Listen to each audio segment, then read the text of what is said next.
अब ये सब होते हुए आप अगर जाते हैं, हम अगर रामायण में जाते हैं तो रामचंद्र जी जैसे जो स्वयं विष्णु के अवतार कहे जाते हैं, कहा जाता है कि जब रावण गया और रावण ने कहा कि मेरे बहन के नाक कान काट देने वाले वो राम लक्ष्मण अपनी पत्नी के साथ पंचवटी में रह रहे हैं और उन्होंने मेरे बहन के नाक आंख कान काट दिए हैं। अब मैं तो शापग्रस्त होने के कारण कि सती स्त्री को मैं छू नहीं सकता और सती स्त्री को हाथ नहीं लगा सकता, इसलिए मैं सीता को और रामचंद्र को मैं जीत नहीं सकता, इसलिए कि मेरे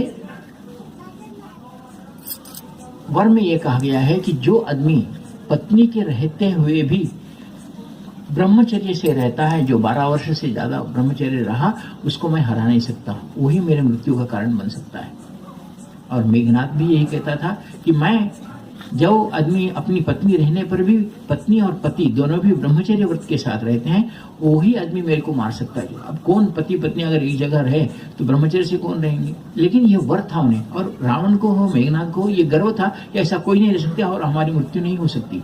लेकिन रामचंद्र जी भी संन्यास में रहते हुए 14 वर्ष अपनी सीता के साथ रखे ब्रह्मचारी थे, और लक्ष्मण अपनी पत्नी शादी होने के बाद भी ये था ब्रह्मचारी था और पत्नी भी। लेकिन जब रामचंद्र जी वनवास के लिए सीता जी के साथ निकल रहे थे तो लक्ष्मण जी भी निकले, तो उर्मिला ने कहा जैसा रामचंद्र जी सीता जी को ले जा रहे हैं वैसा मैं भी तुम्हारे साथ आती हूँ तुम्हारी सेवा करने के लिए। तो लक्ष्मण जी ने कहा अगर तू आती है तो मेरी सेवा कैसे होगी? बोल, मुझे तुझे देखते हुए रहना पड़ता है, इसलिए तू आई तो मैं रामचंद्र जी भैया की और भाभी की सेवा नहीं कर सकता, तू नहीं आनी चाहिए, तू यहीं रहनी चाहिए।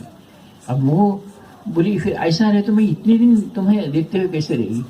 तो उन्हें कहा ठीक है, जाते जाते तुम ये देखो मैं खाना पका रही हूँ, मेरे हाथ से इतना खाना तो खा के जाओ। तो लक्ष्मण ने कहा कि तू पका, मैं आ रहा हूँ।